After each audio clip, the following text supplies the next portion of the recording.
Bismillahirrahmanirrahim. Saya Ustaz di Putra Leadership Program with Quran Al-Fatihah.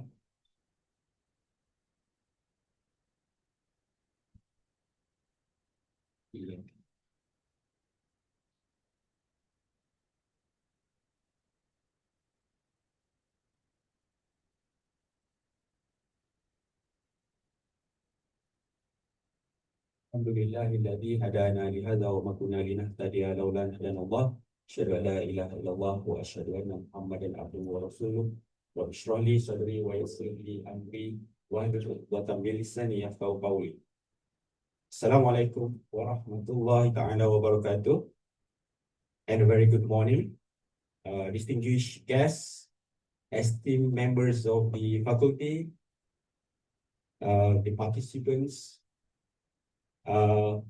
committee members of Putra Leaders Ignite, and most importantly, our future leaders for UPM. I noticed there are a few students over here. Thank you for coming. We also have audiences from the online Facebook Live. So welcome to what promises to be an incredibly inspiring session of the Putra Leaders Ignite program. So we live in a world that is constantly asking us, what is your purpose? But often the most profound answers don't come from a grand plan, but from a simple, burning spark within us. The spark is curiosity.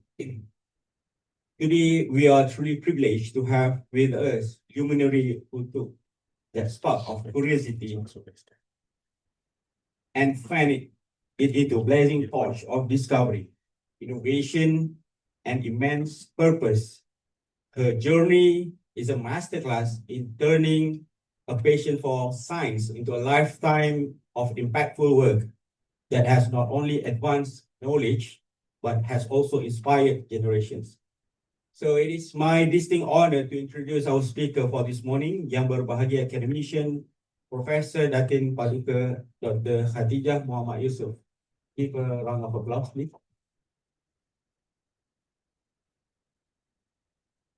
Yang berbahagia Datin Paduka Professor Dr. Khatijah Mohamad Yusoff is a distinguished Malaysian academic and scientist renowned for her contributions in microbiology, molecular biology, and biotechnology. Born in 1956 in Penang, she obtained her bachelor's and PhD degrees in microbiology from La Trobe University, Australia. She has served University Putra Malaysia as a Dean of the Faculty of Biotechnology and Biomolecular Sciences and Deputy Vice Chancellor for Academic and International Affairs. Her pioneering research on the Newcastle disease virus has led to advancements in vaccine development and biomedical applications. For her outstanding achievements, she has received numerous accolades, including the Merdeka Award and the UNESCO Carlos J. Philip Prize for Microbiology, and the National Academic Laureate Award, Anugerah Academik Negara.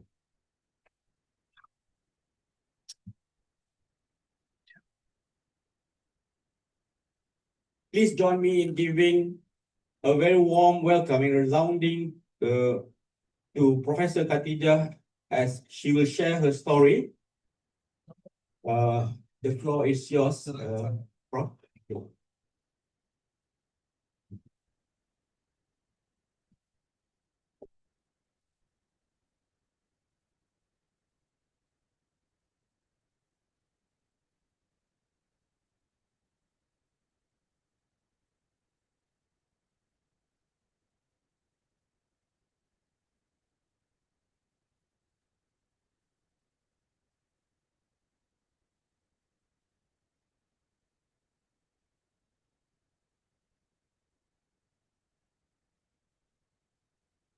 Thank you, Kay, for inviting me here.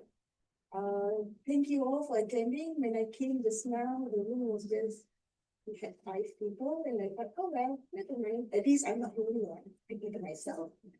But thank you for attending. I've been asked by Kay to talk to you about to the young lecturers actually, to try and see what they can learn from my journey in academia. I hope it can help you. I don't know, I'm just an ordinary lecturer. I joined UPM in 1983, and I'm now a professor at the Faculty of Biotechnology and Biomolecular Science. I'm still Putra, I'm now Putra. Doesn't matter. I'm working as well at the National Institutes of Biotechnology at the Malaysia Genome and Vaccine Institute. I'm still trying to achieve what I started, and I still haven't achieved it yet. So I think in my last slides, you'll see my failure in achieving what I've tried to achieve. But anyway, please bear with me. I have only until 12 o'clock, the latest. But if your faces sounds like you're sleeping, I'll stop. You can stop me as well anytime rather than go at the end of the Q&A that question, because you may forget the question and I may forget the answer. So it's about my journey education is not the learning of the facts, but training of the mind to think. Sometimes we think now in this era where we have AI, and I use a lot of ChatGPT. In fact, the title that I put out was from ChatGPT. I just matched my title, my old slides, together with the theme of this CADe gave me. So that's what I've done. Anyway, that's true, isn't it? Because what we want to teach our students is about how they can think for themselves. How can they look for information for them to improve or to do things that they want to do using that information. It's past the time where we have rote learning. It's past the time when we have questions in exam where it's just spewing out what they've been taught. But it's more about trying to solve problems to make your lessons in the university interesting to the students and to try to attract them to pursue and continue what they should be doing, or we think that they should be doing. Anyway, Sandra said, scientific research is one of the most exciting and rewarding occupations. And I'm sure many of you here are researchers, and I think you tend to agree with that, because it's like chandu. You know, when you do your experiments in the lab or in your research, it's so difficult to get the results. So for weeks, you fail and fail and fail, and suddenly you got the results. Unbelievable, and you want to continue. Before that, you just say, might as well give up. Don't you agree? Yeah? But I was in Canada a few years back, and this guy, Richard Green, he was the dean then of McGill University. And he said this, and I thought it was quite a nice quotation. Education changes society. So we all of you, we do something to change and to help improve our society, our community. But research creates its future. That's what we are doing as well. We are doing research that should be impactful to the society, to the world. Now we have issues. Malaysia is leading on planetary health. We can do things. Sometimes we can hope we can do things. Anyway, when I first stepped into the lab, I didn't imagine that curiosity about a simple chicken virus would one day open the doors to cancer therapy. And that's what I've been doing now, and I've been trying hard to do it. I'm still not achieving it. My motivation to pursue in my research is my love for science. The curiosity about nature and the desire to make an impact. When I first started my undergraduate days, I didn't think of anything else. It's just like fun to finish my degree and get a degree. But when I look around and get to know people, they inspired me to maybe further my degree and to pursue research and science. So what I'd like to do for the rest of my lecture here is to describe how my passion evolved into a purpose and how discovery became a lifelong calling. I will start off in my early days as an undergraduate. Okay, I grew up in Penang, never went out of Penang Island until I went for my undergraduate at Latrobe University. So really lah katak di bawah tempurung, yeah? But anyway, I went to Latrobe University under the Colombo Plan scholarship. Nowadays, we have also the reverse Colombo Plan, where the Australians will come here to Malaysia to pursue their postgraduate degrees and undergraduate. And I did my postgraduate as well at Latrobe University, sponsored by the university for my PhD. Those days, it was very challenging. Nevertheless, it was enjoyable because that's where I started to learn about boys. So I got to know my late husband then, and we dated and we got married. It was also very exciting and memorable. Yeah. And then I came back to Malaysia and I searched for many universities trying to get a place for a job. Finally, I got UPM. And I started off at Department of Biochemistry and Microbiology. Now we have two separate departments at the Faculty of Biotechnology and Biomolecular Sciences. Before, it was just Faculty of Science and Environmental Studies. Here, I made new friends because my undergraduate was overseas, so I didn't know many people. And I had new courses to teach. And one of the courses I remember was organic chemistry. I think I might have failed organic chemistry in my undergraduate. And still I had to teach organic chemistry in Bahasa Malaysia. That was really challenging. And I started to want to establish my research. Now, there's also a problem because I got my PhD on a discipline called microbial genetics, but nobody wanted to give me any money for microbial genetics. So that was the first hurdle in my academic career, trying to get research grants. It was so difficult. And I know after a while we got a lot of grants for the lecturers, but now it's also very difficult again to get research grants. Still following me, right? So there were main issues why I couldn't get the research grant. My PhD was in microbiology and plasmid biology. Plasmid biology is now called molecular biology. I had this realization that I was getting nowhere. After 2 years, I didn't get anything. I needed to change. This is where I'm trying to tell you, if you have problems, look at it in detail, discuss with your friends or your mentors, and see whether you need to change something. What were the resources available to me? What pressing local problems were there to be addressed? And what are the opportunities available to me to create a niche of excellence? It was so difficult. I don't know whether you know Prof. Bakar. He was then my head of department. Well, it was quite hard to work under Prof. Bakar. I think many of you, those who were in the faculty would know, it was very strict. Anyway, I don't think he's here, so I can say Anyway, after that, what happened was just this. It's an opportunity. While I was here as a lecturer, I had a meeting where I met my mentor, Professor Latif Ibrahim, at the TNCA's office.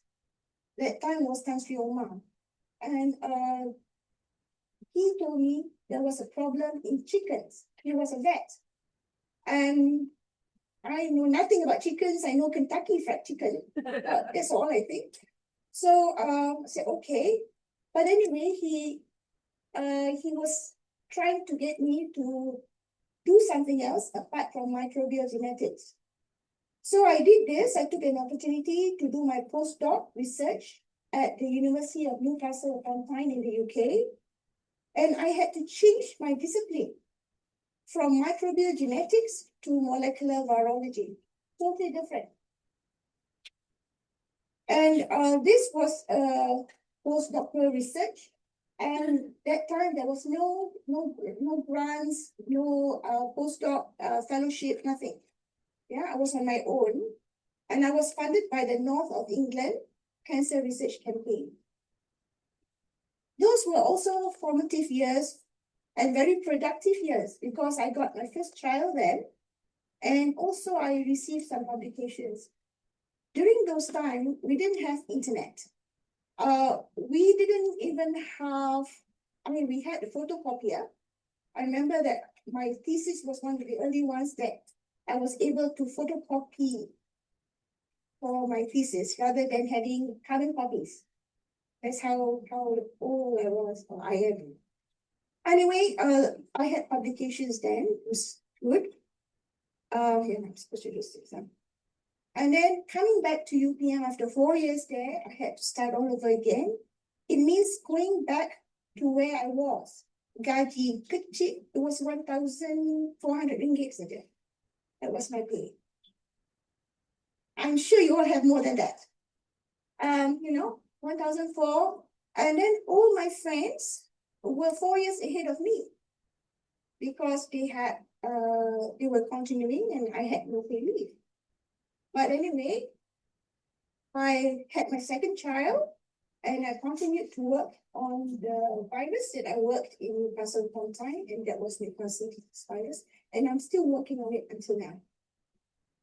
So this is when I started to get a research team together, and we started to receive research grants because during that time, the Malaysian government decided that it was important to give support to research. So I was lucky in a way, and I also got the National Young Scientist Award. It was luck, nothing more than just luck, okay? Anyway, so I got the National Young Scientist Award. So was I successful?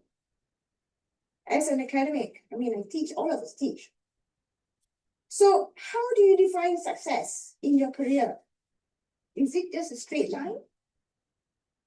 Hey, I start today as a senior lecturer, and lo and behold, in 5 years' time, I'll be AP, and another 10 years' time, maybe I'll be a professor. No. Most people think like this, and I know many of the young lecturers, you come to work, you lock yourself in a room and you start writing papers without forgetting about the students. Please don't do that. Eh? But actually, success in this world now is very chaotic. You just go up and down, round and round until you get where you are. And for me, I'm reaching my 70 years. I'm going to be 70 years old. I still haven't achieved what I want to do. So what is the formula for success in managing research? Success is subjective and it's relative. It's mostly defined. Sorry, I don't have problem in seeing what's on this. Computer. It's mostly defined based on your own personal satisfaction and recognition. If you think success is getting a good family, which you should do, then you are successful. If you think that you should be getting a professorship in 10 years' time, you're successful. But I know many also who hasn't even applied to be a professor. And I know some of them, I'm going to bring my cane one day and cane all of them, including my head of department who's in front there. But that is success. You define yourself what is success. We can define as I'm learning now how to pray properly. That's successful. Okay? There is no exact formula for success. And nevertheless, these are the 4 ingredients which I think that will help you define your success. And that is focus on your relevant goals. Second is try and get to work in a collaborative team and expand your network. 3, try and get sufficient resources, alamak, yang ni susah sikit, and opportunities. But because you have now expanded your network, you work with friends who think like you, but who may not have the same discipline as you, right? So you may be able to get somewhere, and you have to have your own self-belief that you can do it. Don't give up. Yeah, and you empower yourself to do what you want. You need to be bold and agree to disagree with people. Just jangan jadi patut. Okay?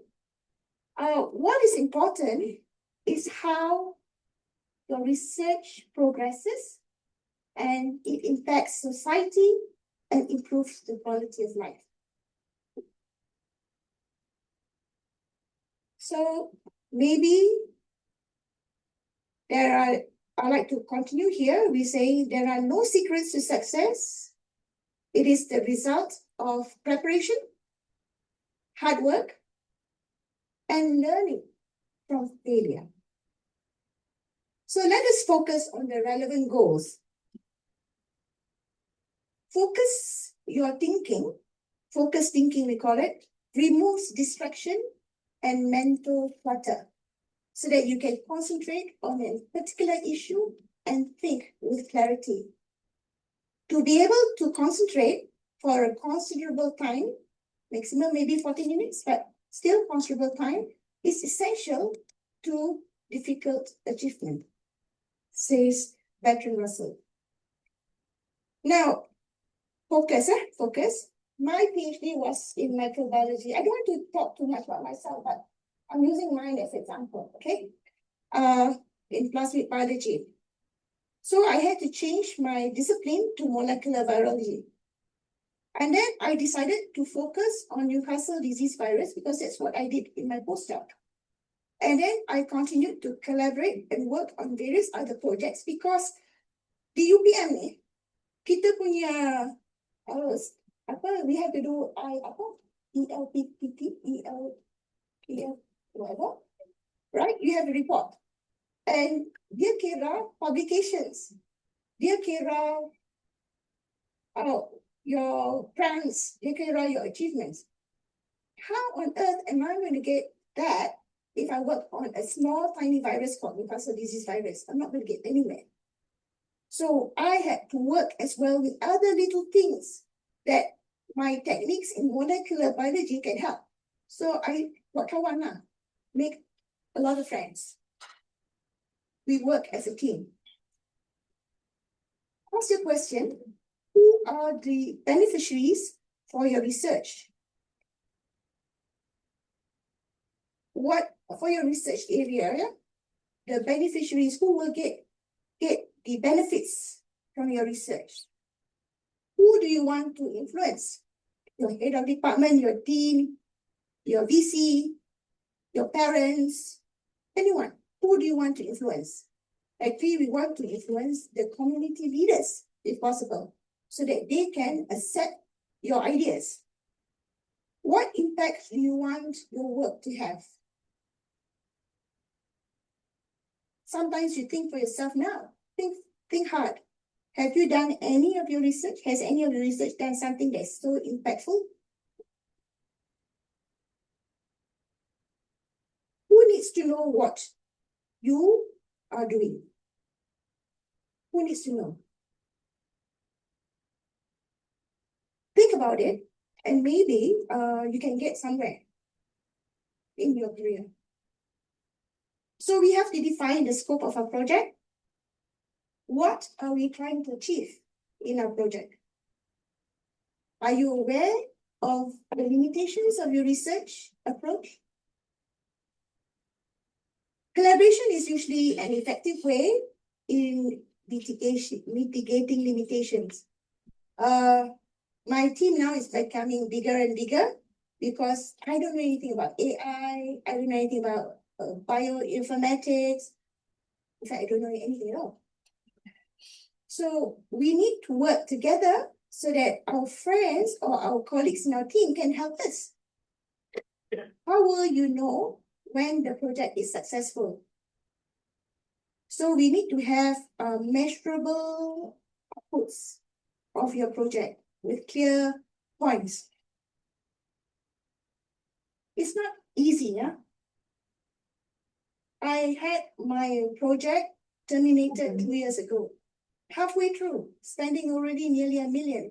And suddenly I was told, no, they're not interested in my project anymore. Yeah, so they stop halfway, even before I can finish the project. It's not easy. So don't think everyone has got an easy pace to follow. Yeah? So usually when you look at research grants, you have a SMART research grant: specific, measurable, attainable, relevant, and time-bound. You have to have big, bold ideas. When you think about the project title, you have to think about a title that is going to attract the evaluator. It's not easy.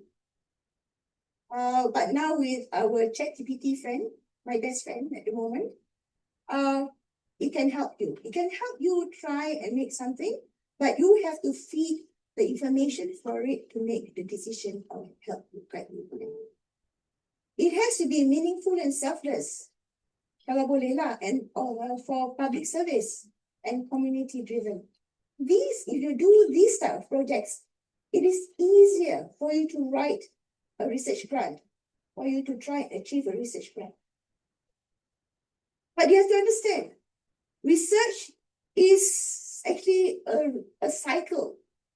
Yeah, you start with ideas and concepts, and you try to go to products, but then always there is reiteration, and you go back and forth. Number two, your ideas. Number two is to have a team and your networking. This will improve your chances of research success and make your journey more fun. That is more fun if you have friends, the right friends, and the right research team. It can also make you very miserable. If there's somebody you've you've invited to be in your team, and after a few months or a year or two, you say, no, wrong person. But how can we get rid of him in our team, from our team? It's very difficult. Yeah? So think hard and have consensus. So who do you want to work with? You know, with me? I'm looking for friends. You want to work with icons or champions. Prof. Basha, he's not here, right? Yeah, he went for his attachment at University of California a few years back. And he worked with Omayagi, who just won the Nobel Prize. So he's on top of the world. You know, I mean, to work with somebody who's the winner is really very, very helpful. So it will open doors and give you opportunities. Maybe that person has ideas and may even have research grants that will be able to take you in as a partner. You also want to work with experienced researchers who will provide strong fundamentals and they become your mentors. Now, if you're very junior, please, you can apply for research grants young for junior. But please, you have to know your limit. Yeah?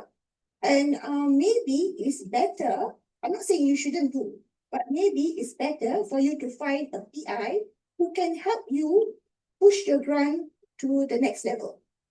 Maybe, I don't know. Always work with the young researchers. It ensures sustainability and new ideas. My research team, I have generation 1, generation 2, and generation 3 now. That's what they remind me. They're saying that I'm already going to be knocked out.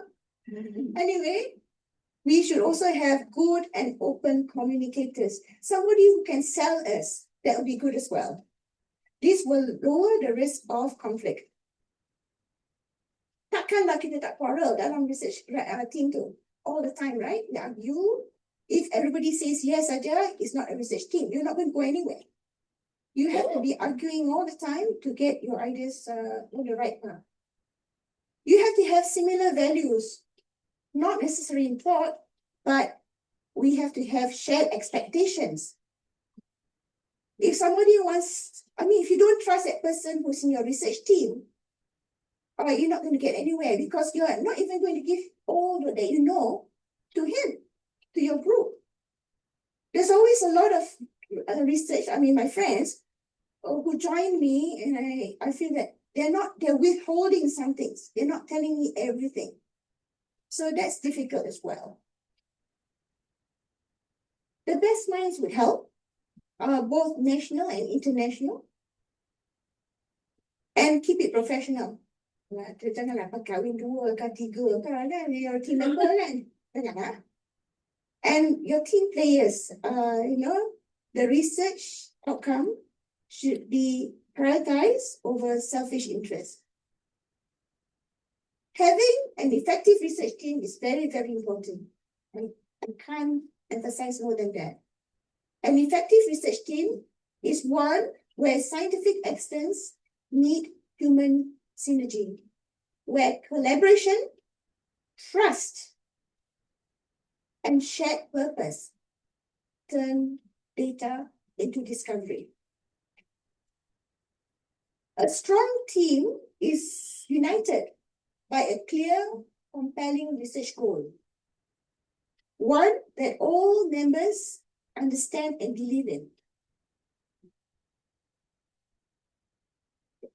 Everyone sees how their individual contributions fit into the larger mission. So usually it's easier to do a mind map and put who are your team members, what are they going to contribute to your team. The principal investigator sets direction, but all members share the ownership of the outcomes. This is also difficult. Sometimes it's good to make a contract. I don't know lah, tapi I had my very early research teams, we had a lot of quarrel. Not me. I was a PI. But the members of my team, they had arguments among themselves, even to have their names in the paper, who's going to be the first author, who's going to be second author, third author. Sampai macam tu. So it is not easy, yeah? And you have to manipulate and move and work with everyone. Members bring diverse yet complementary skills, from molecular biology and bioinformatics to regulatory affairs, statistics, and communication. An effective team values interdisciplinarity, recognizing that innovation often happens at the intersections. So mine, for me, was virology, immunology, and data science. The PI strategically recruits for balance so that we get people with technical specialty, critical thinkers, and problem solvers. Trying to have a regular meeting is also very difficult now. Dulu, it was easy. We have every 2 weeks, we meet on Monday, that's it. Monday 10 to 12, that's it. But now, everybody, including myself, we always have an excuse. Tak boleh lah, ada mesyuarat ni nanti kan, somebody dah panggil. It's sudden. So how are we going to resolve this? I don't know. To say that we should have our team now, because we are now all Zooming everywhere. We can Zoom at night. Also difficult because the young ones will say to me, Prof, dulu bukan you muda kah? Dulu you ada anak kan? There are people who say that to me, So it's not fair too. So have to work together. A research leader provides vision, mentorship, and accountability. They should not micromanage. Give the student or the team members or the young lecturers in my team, let them think for themselves. Let them see how they can maneuver themselves. Why do you want to tell them, you have to put A to B and plus C, and maybe we should do this experiment? Let them think. Effective leaders foster autonomy, trust, and psychological safety. so that team members can take the initiative and innovate. They model research integrity, resilience, and professionalism, especially under pressure. Teams thrive on transparent communication. Now that we have our chat to PT, our WhatsApp, we should have a WhatsApp group team and we should communicate. Janganlah cakap di belakang kan. Cakap on the group. Say what your ideas are, comment, and you feel that you should be the first author, just cakap. I want to be the first author. I feel that I am the one who's already done a lot and I should be. So you have to communicate and feel at ease to communicate with each other. I don't know how, but try and do that. Regular lab meetings, not working. Open door policies, collaborative platform. We have a lot of collaborative platforms, and you have to have constructive feedback. Focusing on improvement and not criticism. When you're a team, actually you feel they are part of your body, right? So you can feel that you can say anything you want. That's what a good team is. But if you are still not comfortable with each other and you don't have that trust, you takut sikit, takut tersinggung orang ke. So it's hard, especially amongst Malays lah, kita ni very gentle kan. Yeah. Anyway, each member should understand their specific role, milestones, and deliverables. We should have clear task division, which prevents overlapping, conflict, and burnout. We should have well-defined authorship and acknowledgement policies to ensure fairness and motivation. That's the job of PI. That's the job of all of yours, all of you. We should have mutual respect for different disciplines, backgrounds, and opinions. Sometimes we look down. What is he doing? His area is something so simple. No, everyone has got their own strength. The discipline is also equally very important. The team actively supports one another, celebrating achievements and learning from the failures. Diversity is viewed as a strength. Inclusion enhances creativity and productivity. Adaptability and problem solving. Research really goes exactly as planned. My chaotic research to success.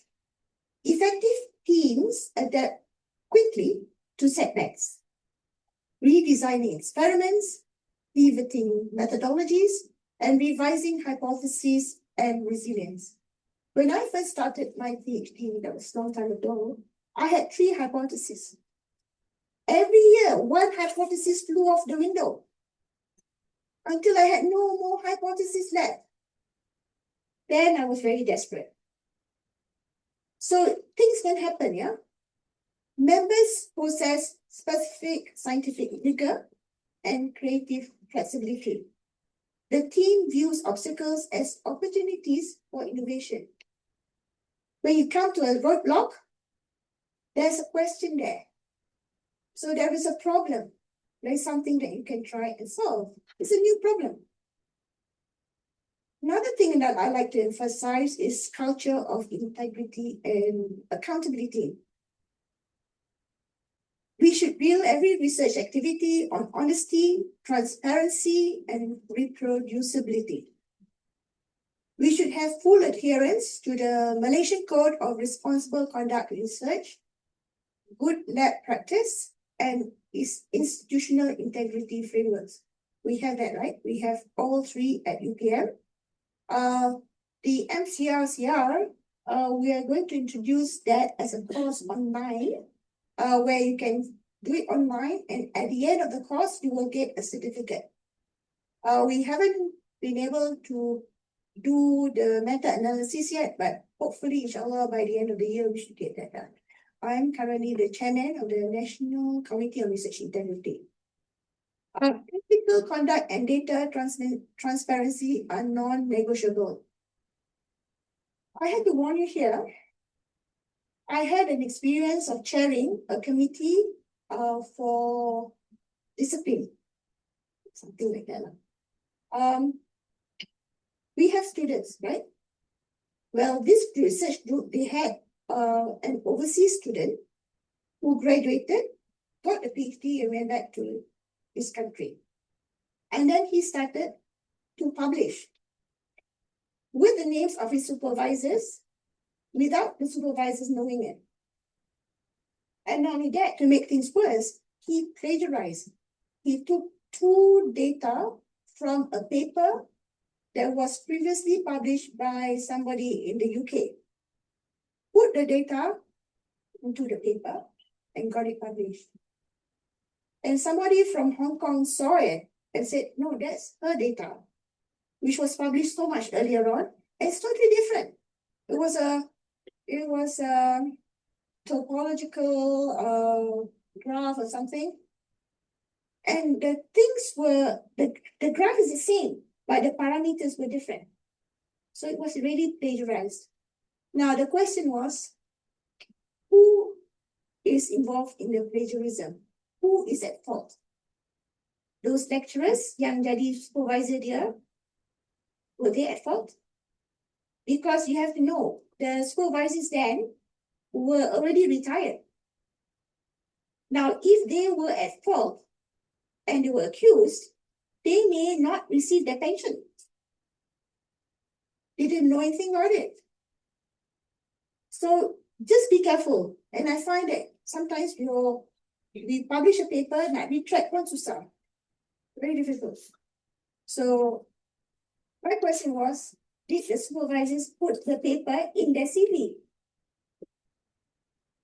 If you put the paper that you acknowledge was not your paper, but the student yang added in, then you shouldn't be putting that paper in your CV, right? Yeah. So there were questions that we have to address. Mistakes are addressed openly, fostering a culture of responsibility and trust. Senior researchers mentor juniors, while juniors contribute fresh perspectives. No lah, the juniors are the slaves. The team invests in training, conferences, workshops, and cross-lab collaborations. Knowledge sharing is institutionalized, not personality-driven. It's on mentorship. Effective project management.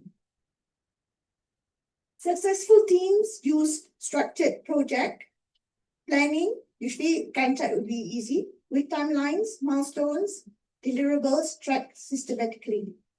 Regular reviews ensures progress toward objectives, and the PI balances scientific ambition with administrative and regulatory realities. Contributions should be acknowledged through authorship, conference presentations, and professional development opportunities. The environment values intrinsic motivations, curiosity, purpose, and impact over competition.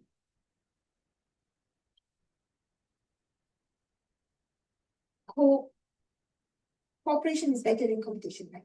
Yeah. So we should focus on societal and translational impact. The most effective teams go beyond publications. They aim for impact. Policies, products, vaccines, technologies that improve lives. This translational mindset ensures that science remains relevant, ethical, and sustainable. There are many projects that I always admire, those from engineering. They're all useful products that we can use every day. What mattered most, I see, is less about who is in the team. Okay, you have to work. You have to have a team. You have to have a friendly team. But more important is how can a team work together? So we need to have trust. We should listen. We should show empathy. Be authentic. Genuine, ya. Kalau I sedih hari ni, oh, sorry, tapi tak ada apa pun. Yeah, we should set an example. Disagree and commit. Be helpful. Be humble. Hey, we are not the best, huh? Really. There's so many millions ahead of you. We should be transparent. And we should comment sincerely and specifically. And expand your linkages and networks. Students and peers. Academies of Sciences. Young Scientist Network. Socializing. Doing your sabbatical or be part of a lab attachment. Mentoring. Team building and many other activities. So expand, get to know people. I had to improve my networking.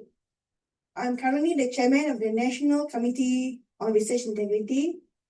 I'm currently member, this is just to advertise about myself.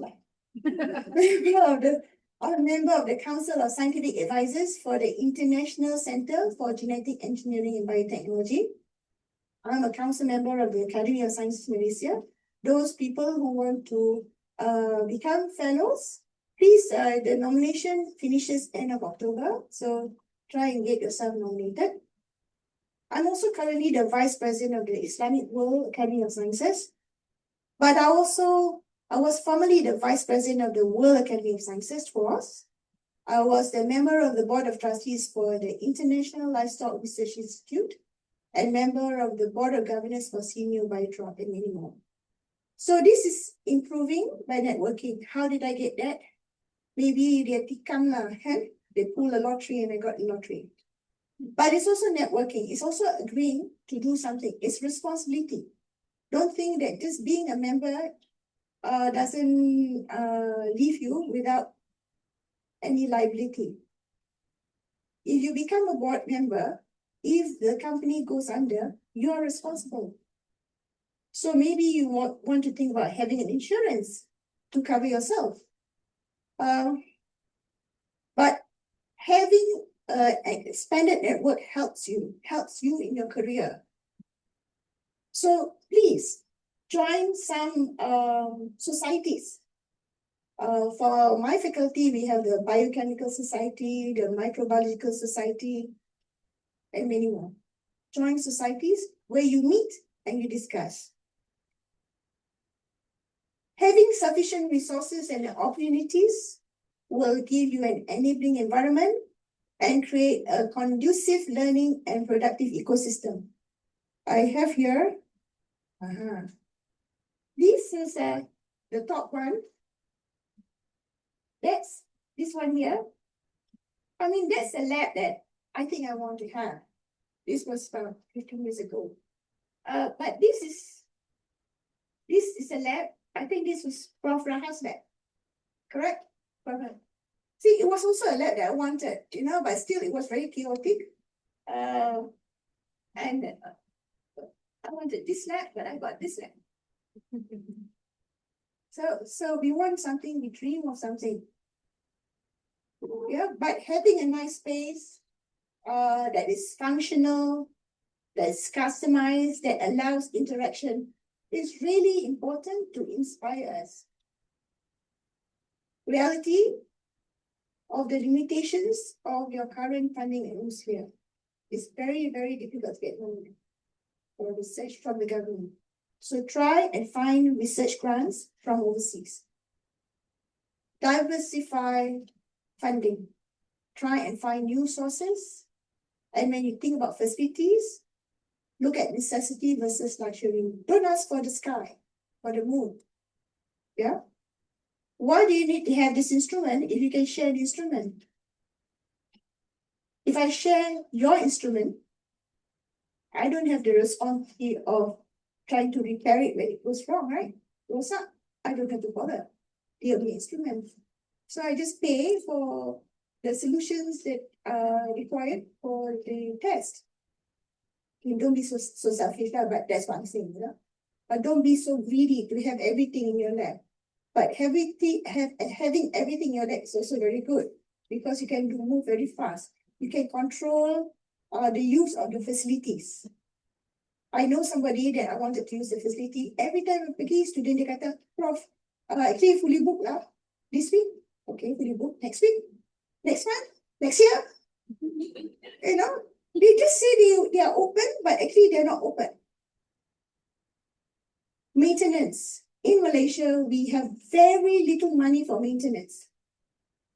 Always put maintenance as part of the cost when you apply for research grants. Accessibility, sharing. If you get a government research grant, you should be able to let your machines, instruments to be used by others.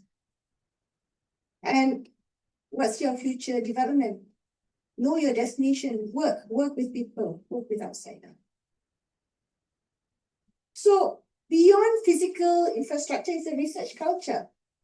A thriving research culture should be ethical, inclusive, collaborative, innovative, and impact-driven. We should empower researchers not only to generate knowledge, but to translate it into solutions that benefit people, the planet, and prosperity. So apart from extending beyond the physical infrastructure, we should inculcate a culture of open-mindedness. Don't think that your idea is the only idea. Other people's idea may be correct, may be more correct than your idea. Because restricted mind results in restricted ideas. Be original, exciting, probing, and curious and creative. How many of you have reading as one of your hobbies? Should be developing reading. In fact, for the young people here, when you have small children, make sure you get your children to love reading by the age of 7. Reading is very, very important to want to read, yeah? And we should be curious and creative because it gives us the experience to explore. Now, we should move beyond publish or perish. We should recognize excellence in mentorship, collaboration, policy impact, and public engagement.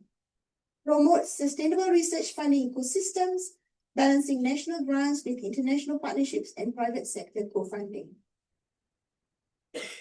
So coming back to my own story, I had a turning point. I wanted to do research with a purpose, and I found that purpose.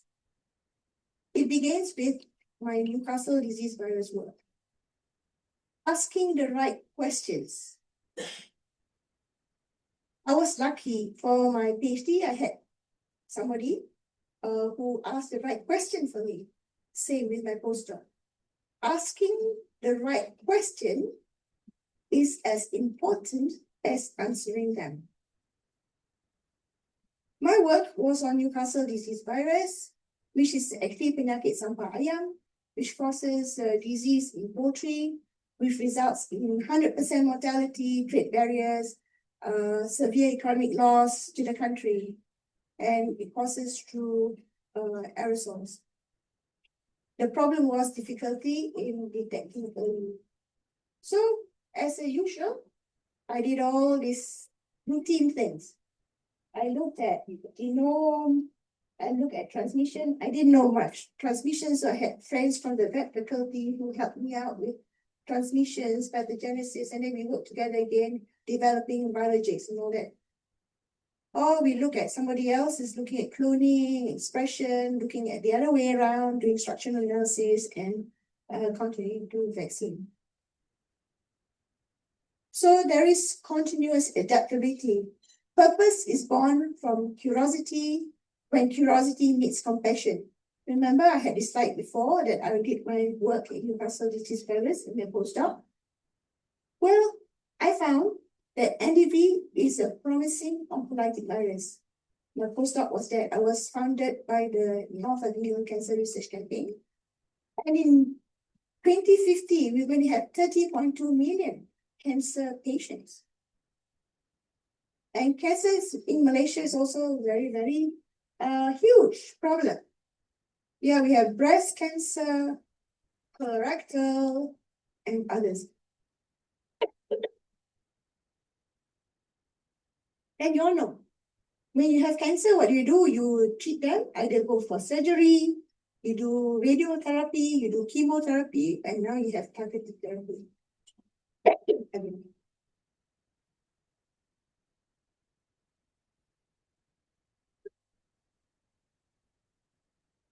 One of the things that I'm working with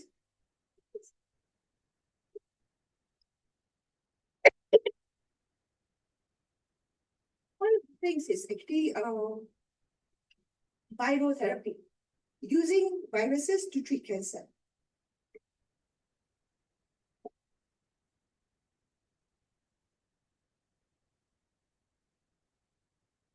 So in virotherapy, what we do is the virus, in normal cells, the virus does not do anything to the cells.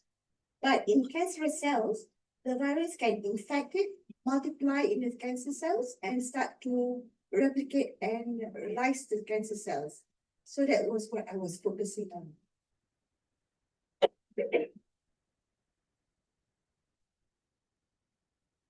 The virus had a very high potential as an oncolytic virus. It has got a high safety profile. It's tumor selective, and it replicates in certain types of cancer and causes oncolysis. And it also has immunostimulatory properties, and it's also potential to break therapy resistances. That means when you have cancer, you do some treatment, you become resistant to that treatment. Newcastle disease virus may be able to help you. Semua tu macam jual ubat di tepi jalan. Nothing happens. So how does the viral kill cancer? There's also a lot of studies that's been published on oncolysis itself, on whether there is directly affect the cancer through intrinsic pathway or indirectly through adaptive immunity and so forth. And this is an old slide, which I got from somewhere. It shows this is survival, and this is number of patient survival with the therapy with LBV, and without therapy, they die faster. In clinical trials also, I've been able to see publications where the cancer actually regressed after treatment with the virus. But there were lots of limitations using the Newcastle disease virus for the treatment of cancer. They lacked standardized and the studies were very small. The studies were on stage 4 cancer patients. Stage 4 you kalahkan. Senang saja nak meninggal dunia. Yeah, it's very hard. Then there's also a broad spectrum of clinical responses. So what to look specifically, we couldn't know. Also the activity is a broad spectrum. And there's also sometimes persistency. That means they can also have resistance cells, which are resistant to the therapy. Lack of understanding of the cancer biology itself. So how do we facilitate the systemic spread of the virus whilst maintaining or bolstering the immune system? That was a question that we were asking. So we were able to do this by using genetic engineering called reverse genetics. We were able to put various strands of nucleic acid together in a cell, and we were able from that to produce or create a virus, a live virus from those strands of nucleic acid. So we call that reverse genetics, and my group has been working on this for the last 10 years. And we are putting in different types of genes into the virus and looking at it. And this is Jahan's student. This is the negative control. This is the tumor that we induced. And with our virus, we were able to reduce the structure or the size of the cancer. So let's go on and talk about building a legacy. I mean, as we progress, our age also progresses, and I'm coming to the twilight of my productive years. So we need to build a legacy. What do I do to be remembered, to have science with impact? I just want to say there were early recognitions which I'm sure I was all of you are then going to do able it. You're going to to have your receive own early recognition list on my of work on recognitions Newcastle disease virus. in your CV. Okay, so I had a list. I had quite a substantial list of things which I received early on. Awards, a lot of awards. And then I went on and did administrative duties at UPM. I started with just a coordinator of postgraduate studies. And then I went on to be head of department, deputy dean, TNCA. And then I went and worked in mostly as the TKSU. So this is where I had the platform of learning to look at the national level rather than from the university level. I became a board member of many boards and I learned several things from it. And most of the thing is, many of the things that we did were very futile. We didn't get much outcome. Kita ingat kita buat banyak kerja, it was so exciting then, but because of the machinery of how we were progressing and also the lack of funding and support, it was very difficult. But not saying that we should give up. We should be resilient and work on it. So I was also involved in influencing others through networking at the national, international levels. So I had all these. I'm going to leave you the slides anyway, so you can read it. And I have a cohesive research team. This is one of our lab meetings. See Dr. Edwin there, Dr. Eddie, Saila, so on. Yeah, we had of course the students sit behind us, not together at the same table, manu. But we had food, so they come because free food. But there were many challenges, there were many failures, and we had to have lots of resilience. Failure is not the opposite of success. It is part of the process. So are we there yet? There are lots of challenges and we have so many constraints. My most recent failure is actually getting a research grant. In May, somebody approached me and asked me whether I was interested to apply for an EU research grant. The grant was for about 10 million euros, about 50 million ringgit. And I was so excited. I thought maybe this is my chance to get the grant for my final experiment. Every year it was my final experiment, but never finalized. So I was so excited. We practically eat, sleep, and think about the grant for the next month or two, trying to get European partners because it's an EU grant. My partners, the people in my team has to be from European countries, or also they can be associate EU, and we have our Malaysian team.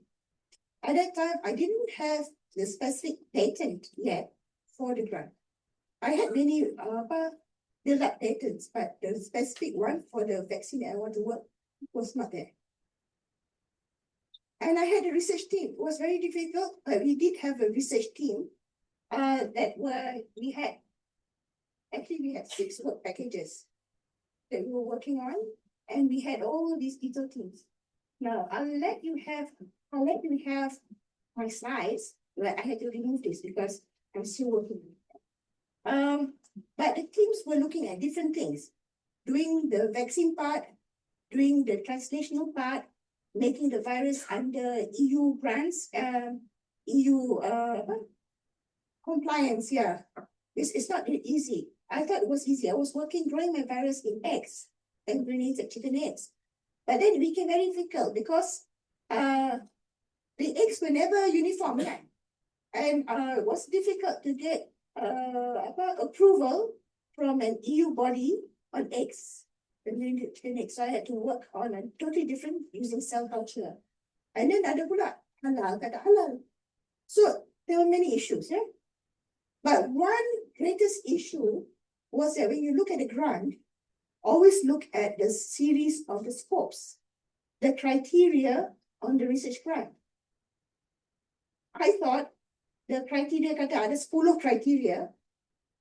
As long as we have like 8 of the 10 criteria, it will be all right. It's not. I have to ensure that I have every part of that 10 criteria before I can apply. So in the end, just a month and a half before the deadline, I decided to give up. So that was a very big failure, because the person who was helping me write the grant, he was going to get about 2 million ringgit just helping me write the grant. That's how hard work we had to do.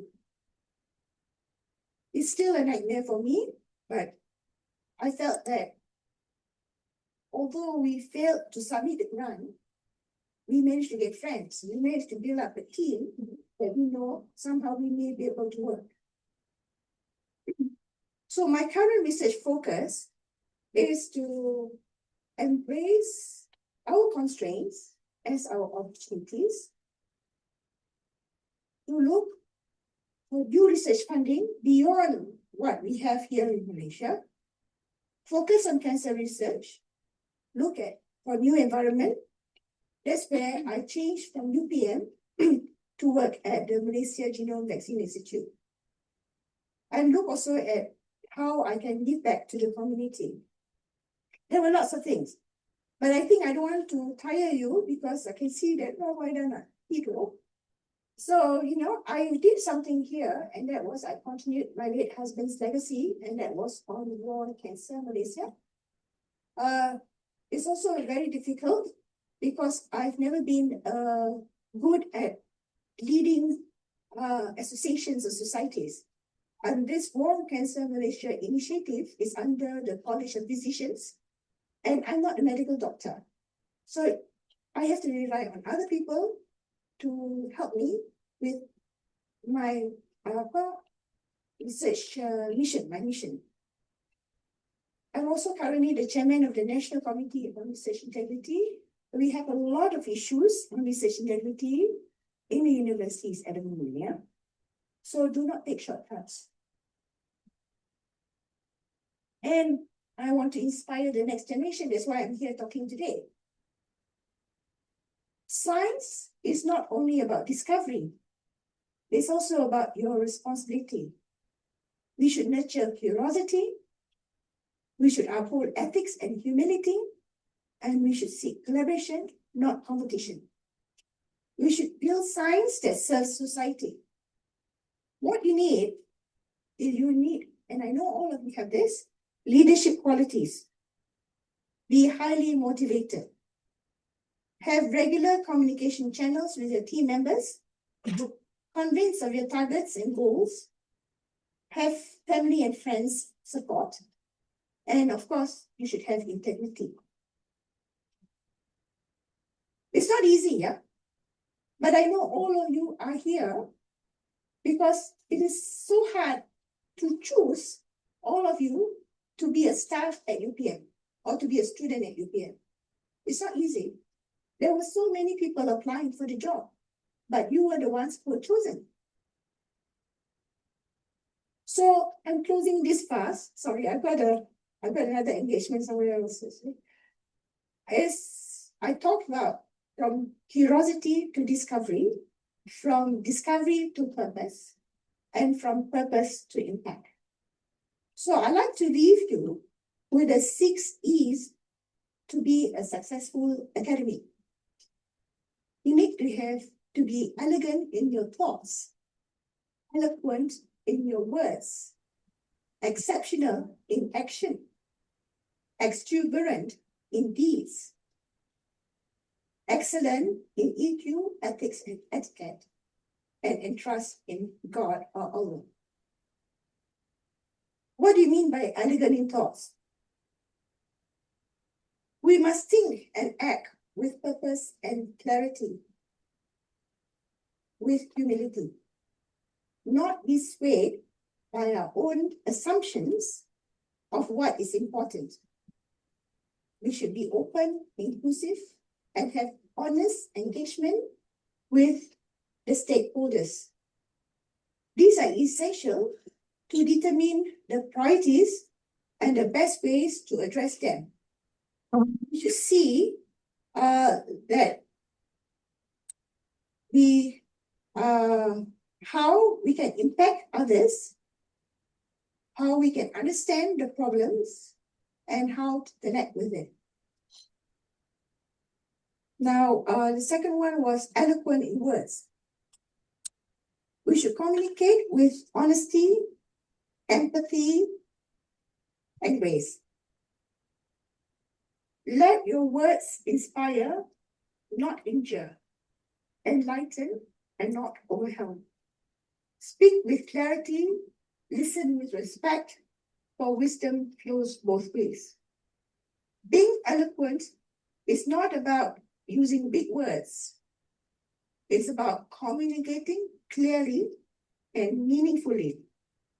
Our work only creates impacts when others can understand and connect your work with them.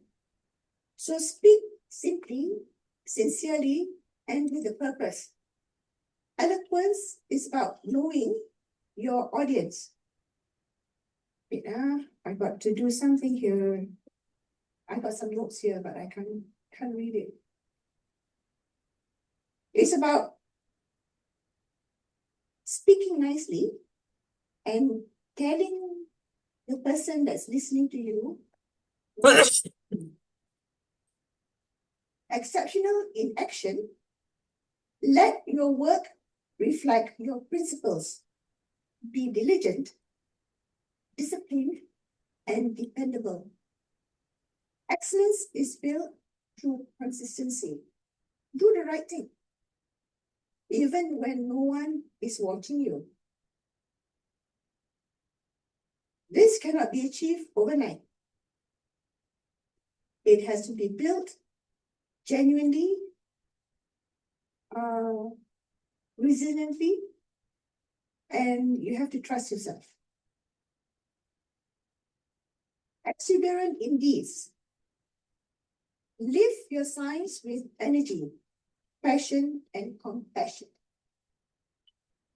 Celebrate curiosity and creativity. They are the heartbeat of discovery. Lift others as you rise. Joy shared multiplies the meaning. So don't be selfish. Science is not only about discipline and precision. It is also about curiosity, creativity, and the excitement of discovery, the excitement of getting a paper published by Nature or by Lancet. Tak pernah pun. Excellent in EQ, ethics, and etiquette. Science needs not only sharp minds, but clear, kind hearts.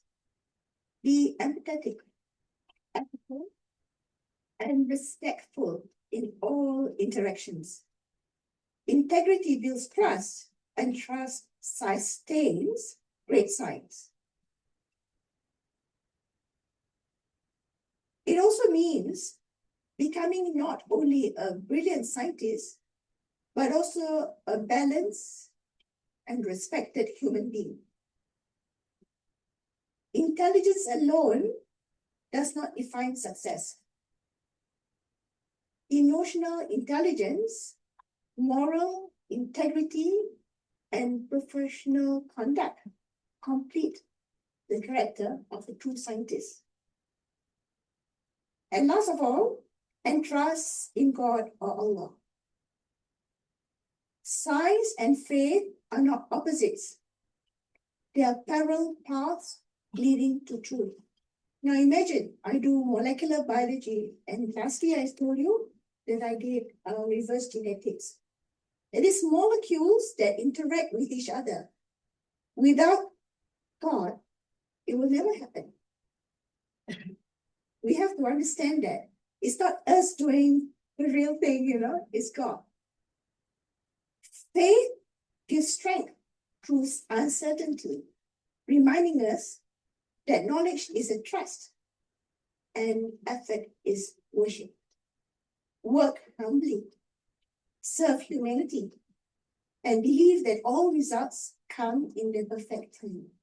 So if you fail today, it's God who's telling you you need to fail today. You work harder. this humility that we get keeps us grounded, even as we reach for excellence. I'd like to end by saying thank you to the various institutions that support me, namely University Putra Malaysia, the Malaysia Genome and Vaccine Institute, which is under the National Institute of Biotechnology Malaysia, the various academies that I've been working with, the research institutes that I've been involved, mostly with the University and University of Newcastle upon Tyne, my mentors and collaborators and students. Sorry, I didn't update. So, I like to end with this slide. May your curiosity lead you to discovery, and your discovery to purpose. Thank you. So we have time for Q&A, if you have any. Feel free to ask me any questions. Don't be shy. We haven't got Slido. Because I find that Malaysians like Slido. You just ask questions and you don't have to worry. But please, when I listen to seminars and talks, I always group people in two categories. One, the person has to say something, and the other one is the person who has something to say. I hope you are the person who has something to say, and not the person who has to say something all the time. Okay? So any questions? Yeah.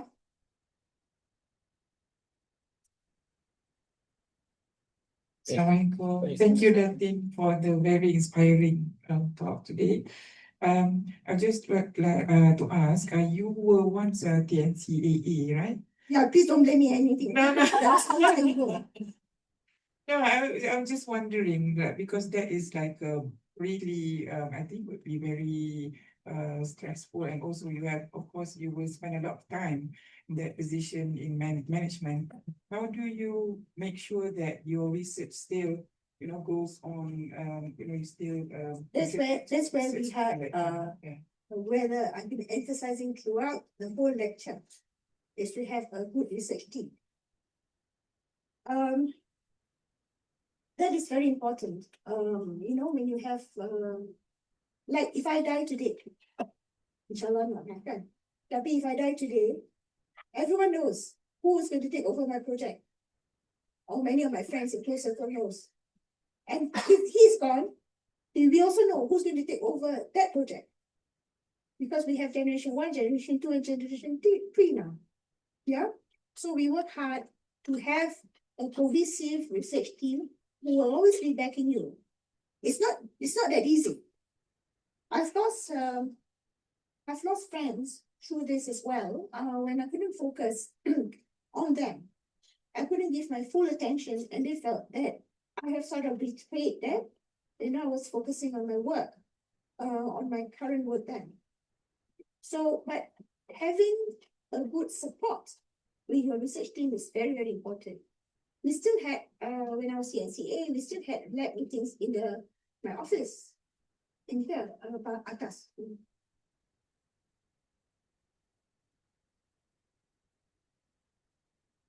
No.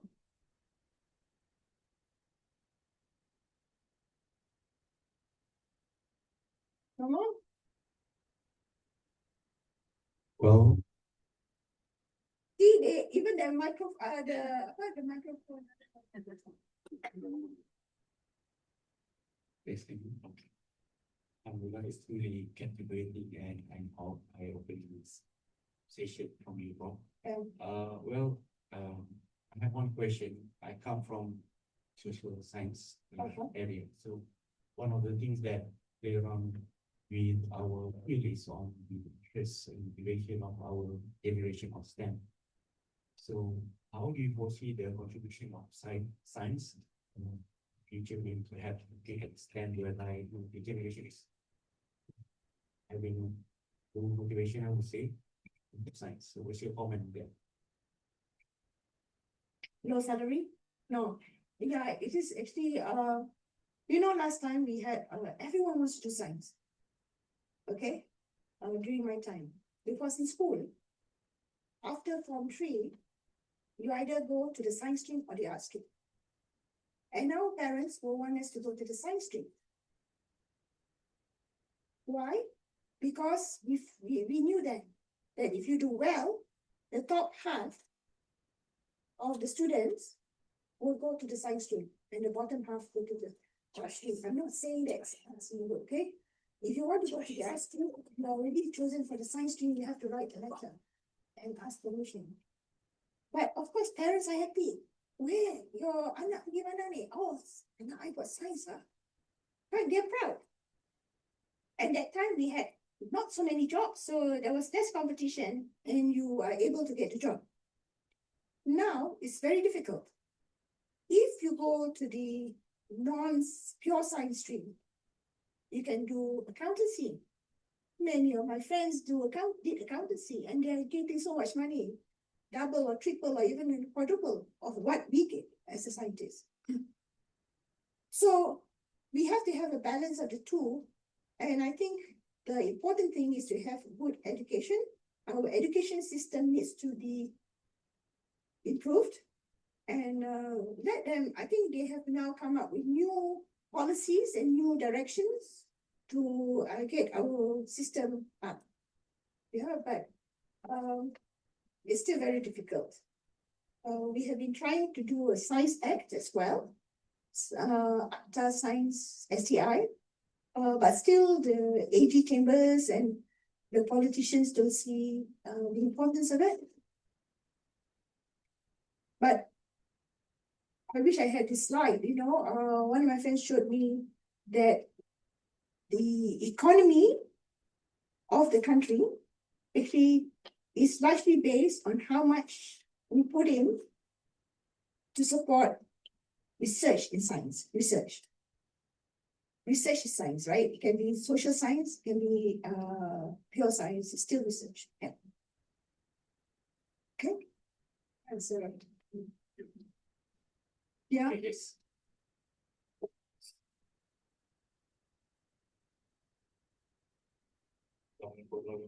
Thank you, Datin. The presentation. My name is Mohamad. For your information, today is my 6th day becoming a lecturer.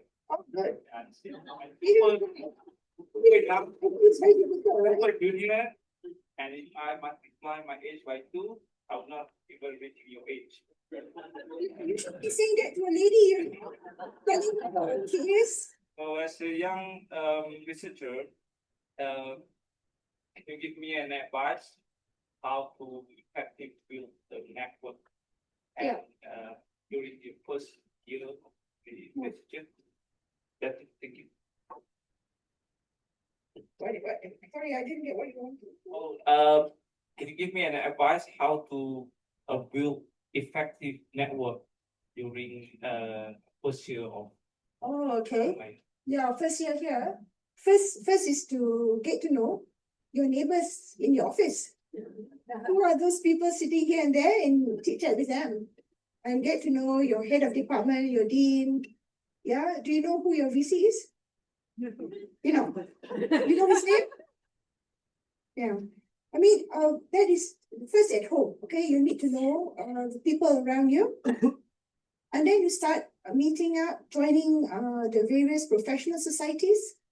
And meeting up with the different seminars or go and attend seminars, ask questions, or during coffee break, have your cards printed. But now don't print cards, people don't print. Okay, you have your QR code. You have your QR code, people can scan your code and they can capture your information. That's very important, networking. Don't nak pergi dengar seminar, makan-makan, jumpa kawan-kawan yang sama yang you kenal. So you sit in a safe space. Go out, talk to people and get to know. Ask them, how can you help them? Now, the easiest way to get to know people, when you meet people, is to ask who are they, what are they doing, and you'll be, oh, kalau you tak boleh pretend that they're really so interesting, you know. Everyone likes to talk about themselves. Okay, especially if you put in a few words, kata, Oh, that's so interesting. Oh, that's good. Yeah, what do you want to do next? So make yourself very available to them. I'm not saying that you have to be a hypocrite. I'm saying is that be genuine and really be interested in people that you get to meet. Because one day they can either help you or you can help them. And that's how you start your networking. Another way is this. You exchange cards.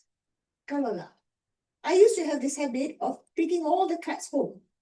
And that night, I will email to everyone in the cards that I met. Dulu tak ada WhatsApp. Dulu we have. No, but I will email and introduce them, myself to them, and then we have this conversation. That's also a very good technique. Yeah, but first get to know your neighbor, who's sitting, has an office next to you, apa. That helps a lot. That's where I think we should also have, which we don't have now, is coffee breaks, either tea breaks or coffee breaks in the office. Everyone is working now. I know everyone has got so many KPIs, right? Everyone is so busy and under pressure to show your output that you don't have time to talk. We should have socializing. We should have getting to know sessions. It's very important. Good luck. Yeah. Sure lah, be hardworking sikit. Don't count that I friend with this person, I get this. No. Be genuine, be friend with people, and volunteer to help them. Yeah, I can help you make the report. Let's write the report together. Yeah, I don't even have to have my name in there. Just work together. That helps a lot. Another problem? Yes.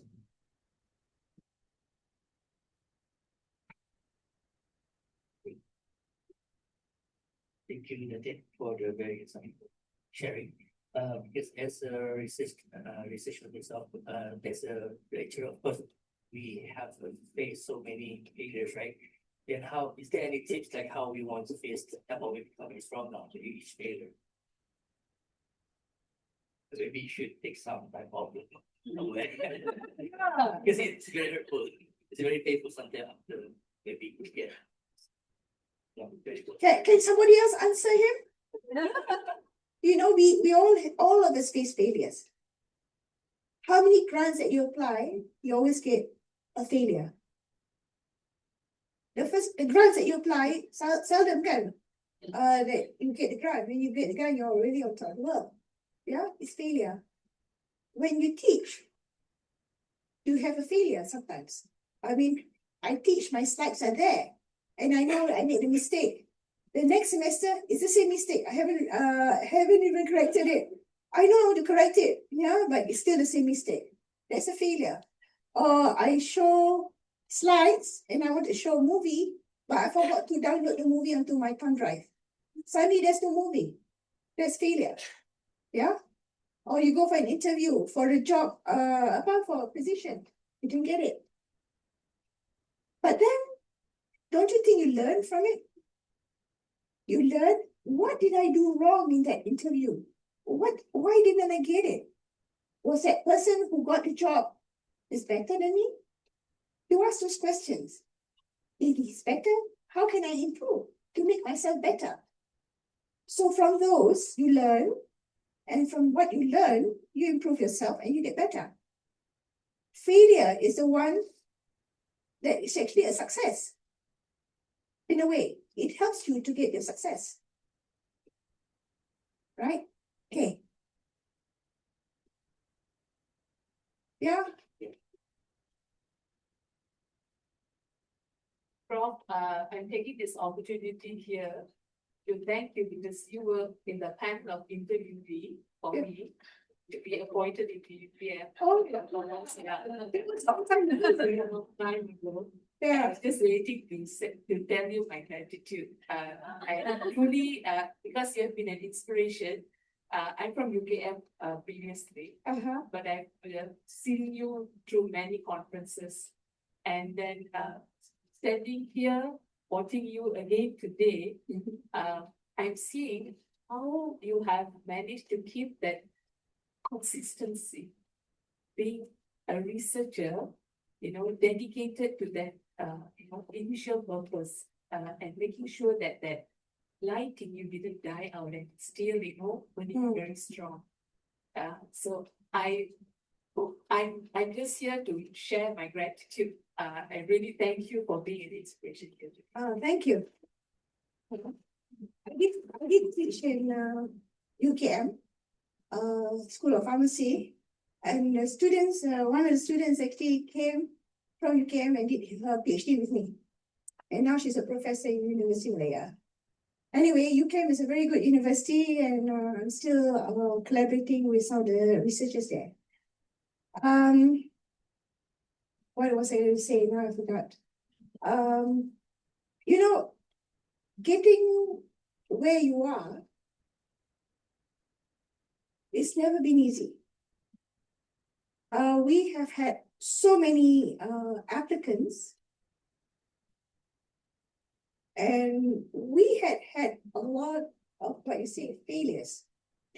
We have sent tutors overseas to renowned universities, and they came back and they didn't stay. Was that a failure? It was for a time. It was. I felt it was a real failure for us, because there were many of them who didn't make it, who didn't want to come back. If you graduate from Malaysia, from the Malaysian university, it's really something I would say a success. Because I don't think I can make it to study in Malaysia and graduate and get a PhD here and so forth. It's hard, very, very hard, because you have so many friends, so many relatives, so much food, so many parties to attend. So hard. Overseas is so easy because we are focused and we can do what we wanted to do from the beginning. But if you're here and you did your PhD here, you are lucky, because you already set up your lab while you're doing a PhD. You've already set up your network. Person graduating from overseas has a lot of problem in trying to adjust and accommodate and getting to where they want to go. So I'm glad that you got UPM, right? You're from UPM. I'm glad you got the job. We went around trying to find people to try and be in academic.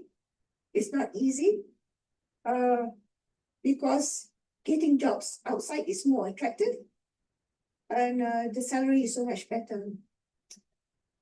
What I feel is that also we have to look at how to make this being a lecturer and academic attractive.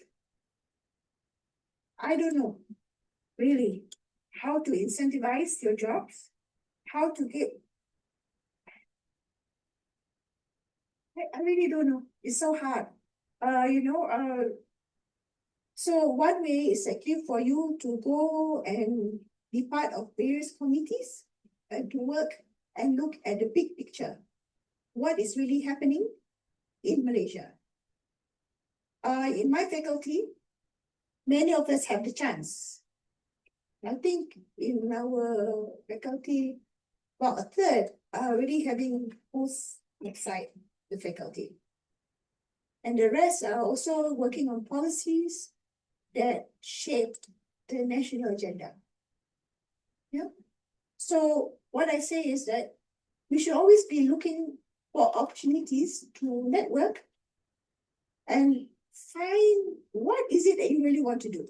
Because if you love what you want to do, it's never been a job. It's a chance. It's fun to do work in what you're passionate about.